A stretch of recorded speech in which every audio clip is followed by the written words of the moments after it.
Thanks for joining us here on Mom Squad. I'm Maureen Kyle. This is a show geared toward all the busy parents out there, especially moms trying to make life work. Typically, that involves hiring a babysitter or some sort of help.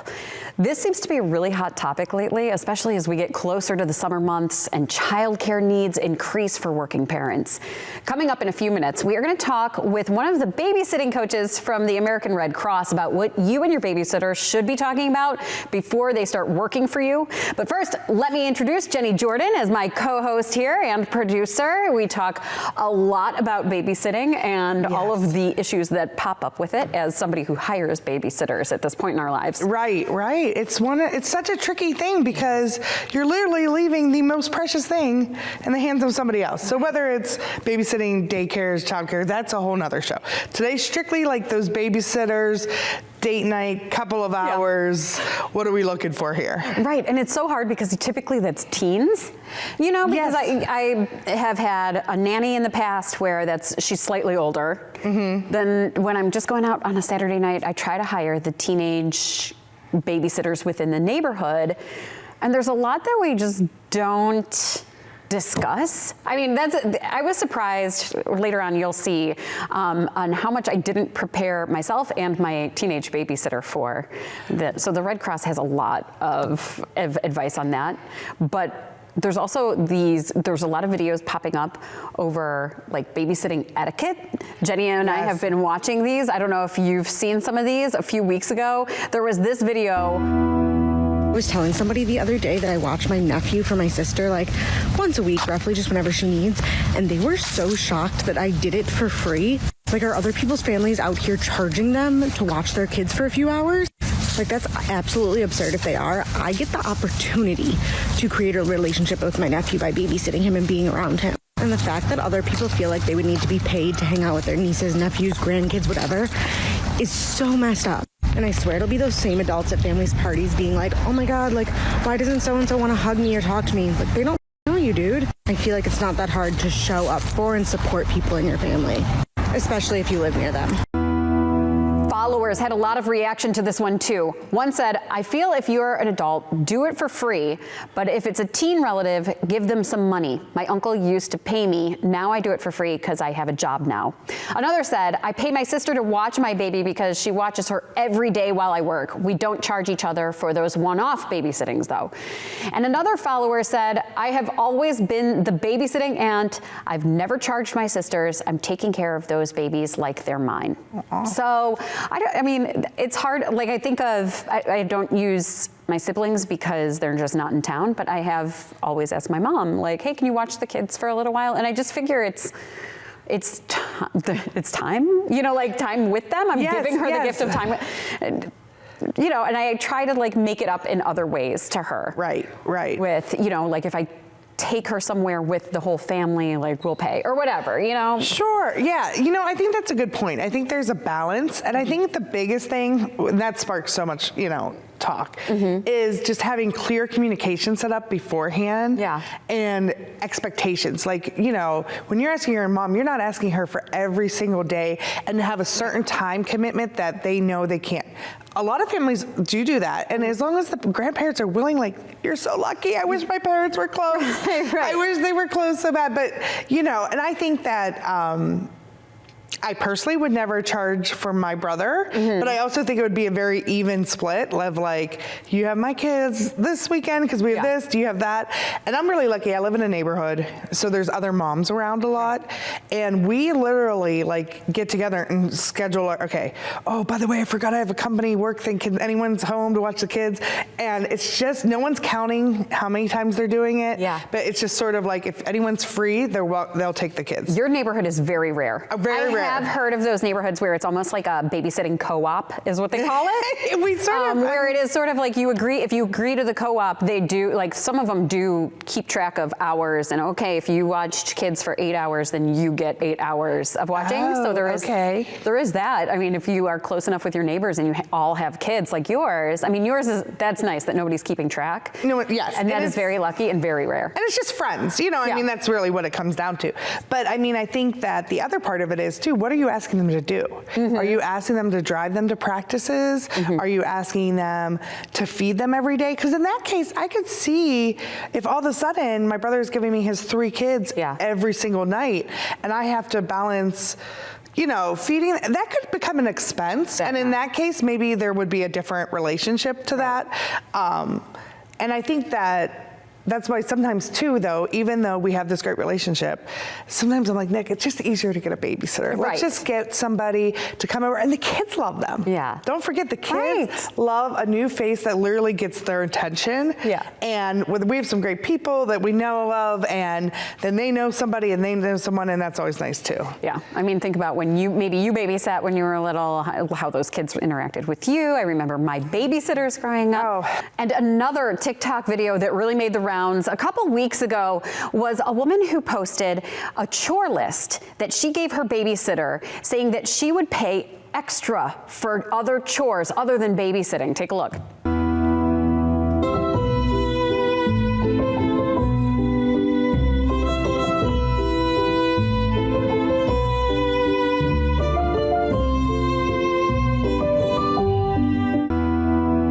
One follower said, "This is such a good idea. As a babysitter, I would clean random things, but I wasn't sure if they wanted me to, so having a list with money is so smart." Another was critical, saying, "I think $10 is too cheap for some of these tasks, considering the amount of work, size of the mess." But a lot of people thought it was a great idea. Here's another. "I think this is great, especially you're saying pick and choose if you want to do some, all, or none. I would have loved the list to know how to help." Oh my gosh, thank you. Yeah. What an amazing idea. She is the queen of all moms. Why didn't I think of this? Yeah, I know. You know what? I had mixed reaction when I first saw this, because I was like, if I was the babysitter, how would I take it? You know, would I feel like I'm obligated? But that's my personality. You know, but like, what a great way to earn extra money, but would I feel like, oh my gosh, wait, I have to be the housekeeper too? So I think the mom, if you're gonna do that, you have to explain, you don't have to do any of this. You don't have to organize toys, but if you do, I need the help, here's 10 extra bucks, or whatever. And I'll tell you what, as a teenager, I would have jumped at that, because especially, you know, when you would get the babysitting jobs and the kids would be asleep all night, it would get a little bit boring, and it's like, yeah, you can watch TV or be on your phone, which I guess now they're on their phone. I wasn't so old. But anyways, you know, I mean, I think that any chance to earn extra money is great. And then plus then they might come back and be like, hey, I know you don't need a sitter, but do you need any help? Because that's my dream, is just to have someone be like, can I fold your laundry? Yes. For 10 bucks? I would be like, yes, here you go. Here, take all my money. Yeah. Well, there's a lot of etiquette when it comes to babysitting, and a lot of safety protocols that you should know about, whether it's your child who is preparing to babysit, or maybe you are hiring younger babysitters and you want to make sure that they are prepared. We got a chance to talk to Angele Cassiday from the American Red Cross. She is the one who teaches these famous babysitting classes. Maybe you've taken one when you were a teen. She had a lot of recommendations on the conversations you should have leading into hiring a babysitter. How do you know if somebody is ready for babysitting? What are some of the signs? If I'm a parent and I have a tween or a teen who is interested in babysitting, what's that first step? The first step for them is to talk to their parents and figure out what they want to do. So what the families are looking for is, how responsible does this child appear? You know, what questions are they asking the parents, kind of their attitude, somewhat maturity level. You know, they're having to keep those kids safe. Yeah. And that's not playtime. You know, they're not supposed to be just on their phone the whole time, texting or Snapchatting or whatever it is they do. They're supposed to be trying to help the kids have fun, but in a safe way, and they're kind of also a role model for them, and they're kind of teaching them things as they're babysitting. So the types of games they play, the activities they do, the things they do to keep them safe, they're still kind of being a role model and helping them learn things. So parents need to kind of look out for that. Yeah, so really it should start with, like, if another neighbor or friend asks, hey, does your child babysit? Gut instinct for you, knowing how they are, you're going through a mental checklist in your head. Yes. So if they're on the younger side and you're thinking, I think maybe they're ready for babysitting, because we know summertime, a lot of people are asking for babysitters to cover, work shifts or take the kids places or whatever. If I'm thinking, okay, my child, they could be mature enough, but I should probably send them to a class. American Red Cross has classes, babysitting classes. Yep. What are some of those skill sets that maybe they should work on that maybe they're not used to? Well, that's what we go through in the class, and we teach them. We teach them how to be good babysitters. We teach them to learn for safety issues in the house. Like when they first walk in, try to figure out, do they see things that need to be set aside, or lock this door, or, why wasn't this outlet covered, depending on the age. Okay. And if they can fix some of those safety-related problems, do so. If not, try to, like I said, redirect the child. So maybe there's a certain room with a lot going on and they can just shut this door. Oh, we're not going to play in this room today. And note that on the babysitter's report card. We give them a little report card. They can say, this is what Susie did today. This happened. This didn't happen. If it's an infant, when it was feeding time, how much did they eat? When did they eat? How many dirty diapers, all that kind of stuff. So we also use what's called a fine decision-making model, and that we teach them to learn how to figure out how to handle difficult situations. So when that child does misbehave, this FIND model helps them come up with possible solutions, the pros and cons for each solution, and which one do I want to try, just to correct the misbehavior. What kind of problems do you have as examples on that model? Oh, well, we go through examples in the class. It's not in the model. The model, FIND, is to figure out what's wrong. So we show them a video with two boys who at bedtime, they're bouncing back and forth on the beds. And how do they fix the problem? So that's the problem. Parents need to know how to fix that problem. So how do you suggest, how they fix that problem? It depends on the boys, but the most common thing would be obviously to get them to stop jumping on the bed first, and then find some kind of quiet way to get them to go to bed. So it's time to put their pajamas on, brush their teeth, things like that. But you need to calm them down and get them to quietly go in, brush their teeth, get themselves ready to bed. What are some of the other things so far you've said there's a safety assessment that you tell them to do, which I don't know if I've even ever asked my own babysitters that I've had in the house. I don't know. I think this is good information for parents too, because this is a lot of things. Whenever I've hired a babysitter, I've gone, here are the plates, here's the silverware. They can have these snacks. Call me with any problems. But I don't think I've ever really taken them. Well, we teach them to ask for, do they have an alarm system? Do the kids have any allergies? Are there any medications? If they're worried about pets, are there pets? So as they're figuring out what kind of babysitter they want to be and what they're comfortable with, they ask these questions so they can figure out, is this family a good fit for them? As well as the family's trying to figure out, are they a good fit for this family? There seems to be an assessment on both ends that I don't even think I've ever really assessed. I mean, after an evening and I get home and I can tell, oh, that babysitter did this. I like her or him because they did this with the kids, or they cleaned up the kitchen, or whatever. There's expectations. I'm having an epiphany here. I've never really, I've set certain expectations, but I've never really gone through and said, well, I expect, when the pizza's done, here's a container, put it in the fridge. And I don't think I've ever had a babysitter ask me, what do you want me That's what we teach them to do. When is snack time? When is bedtime? Are they allowed TV time?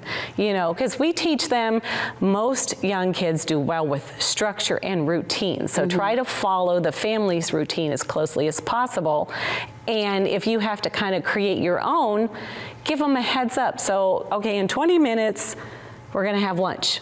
So you get 20 more minutes of playing with that toy or watching your favorite show. Okay, 10 minutes, we're rolling in. Okay, 5 more minutes, we've got lunchtime, because a lot of times kids do better with that type of structure. So it helps to try to stop the misbehavior. So if they know what's coming and they're prepared for it, maybe it will, stop the tantrum. Or whatever may happen when TV time's over and it's time for lunch. Right.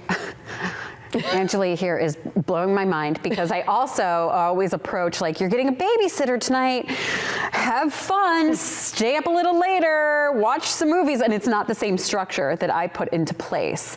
Could that cause, I mean, you mentioned the behaviors, but does that cause any other issues or dangers if I'm kind of like, hey, free for all, babysitter, figure it out? Well, it's going to make it a lot harder on the babysitter, because if those kids know, oh, it doesn't matter when I go to bed, it doesn't matter what movie I watch, the babysitter's going to still be afraid, well, is this one too scary? Is this really too late at time? They're getting tired. How am I going to round them into bed? Yeah. So they have to kind of adjust their routine and figure out, well, I know mom said you could stay up late, but they got to work them into, you're really tired. I got to figure out how to get this kid to bed. All right, enough of my therapy session. Let's go back to a kid who wants to babysit. What kind of, do you recommend that they have CPR training? Oh, absolutely. And so what age? That's the tricky part is, I had my first babysitting jobs when I was 11. And I don't know, there's always that question. That's really young. Now that 11, I definitely think is the youngest one should start babysitting. But the nice thing is, our babysitting course, we have, the one we have right now does not teach CPR. But we are coming out with one that is going to include it, but it's going to be pediatric CPR. Okay. So they're actually going to learn how to perform CPR on children and infants, which is a little easier. Adults at that age, it takes a certain amount of upper body strength to be able to do it on an adult. So they're going to have a little bit harder time doing it on an adult, but we are going to teach them how to handle it for children and infants. And they can handle that? You think they can remember the routine, and I mean, or is that age dependent? No, I think for anyone, it's hopefully learning that quickly in that class to sort of memorize the depth and the pace and where you put your hands and all of that, so that hopefully, like adults, instincts will kick in. But all of this is available on the American Red Cross. They have a first aid mobile app, and it's all in the app. Okay. So if they suddenly forget, oh my gosh, how was I supposed to handle poison ivy again? They can pull it up in the app, and it's going to tell them everything they need to do to handle poison ivy. Once again, I need that. That is something I should have as a parent. Now, before we started recording, you and I were talking about maybe some of the assessment that almost like a pre-interview. What would you recommend for a tween or teen who's going to, should they be interviewing with a family, like even before, let's say somebody calls them and says, can you babysit Friday night? Should they be saying, I'll come Thursday, or let me come over now? And I mean, even if it's, because we tell the children, let the parents advertise for you, because they're going to know the safest way to do it, because you don't want to go stick it up on the bulletin board in the grocery store, and you don't want to post it out there on the internet. So the parents will know which neighbors they're okay with, cousins, aunts, uncles, friends. But even if it's someone they know, they should still go with mom to get comfortable with, because now they're switching roles. They're not just going over to Aunt Susie's to play. They're going over to Aunt Susie's to take care of her children while she's gone. So they should still go and find out, what the routine is. When's bedtime? When's snack time? Do they have medicines that I need to give them? What's the routine? What things do you want me to follow? While you're off having fun. Are there any questions you recommend that kids ask the parents when they get to a babysitting job? Oh yes, there's so many, and we give them this information in class. But like I said, how many kids, what days, what times, like I said, are there medicines? Am I changing diapers? if it's baby, how do you make the formula? You know, parents, you know, do I put this much in the bottle, fill it up with water? Do I put it in the microwave? Diaper genie, I said, those can be fancy. If they have a diaper genie, ask them to show you how to work it. Yeah. Do they need diaper cream when they're changing the diaper? You know, are there certain foods they're not allowed to eat? What is it you need me to make? So they might have to do basic cooking. It wouldn't be a bad idea to know how to make hot dogs, macaroni and cheese, just very simple things. Because if it's an older child, maybe they need lunch. So what if a younger babysitter, if they're not comfortable doing something, like using the oven or the microwave? I mean, I think most kids are using it, but like, make sure. And they make sure to tell the parents. Yes, they need to make sure that the family knows that, so that everybody knows what's going on before they start babysitting. That's why it's good to interview, because you want to tell that family what skills make you a good babysitter, what experiences do you have, you know, your schedule, all of that stuff, so that they know. And the same thing, they're going to try to ask all of those questions to figure out, is this the right babysitter for me? Do you do a post-assessment with the family saying, how did I do? How can I improve? I don't know that they do that these days, no, but that babysitter's report card, like I said, is kind of a way to communicate. So even though they'll tell mom and dad, if they forget, they can write down, you know, uh-oh, we had this happen today, or Susie did eat lunch, but she didn't want to do this, or if it's an infant, like I said, they'll put down when they've changed diapers, when they ate, how much did they eat, things like that. It gives them things to put down in there. If there was any safety-related issues that the babysitter ran into, we tell them it's not a bad idea to put all this on there. Yeah.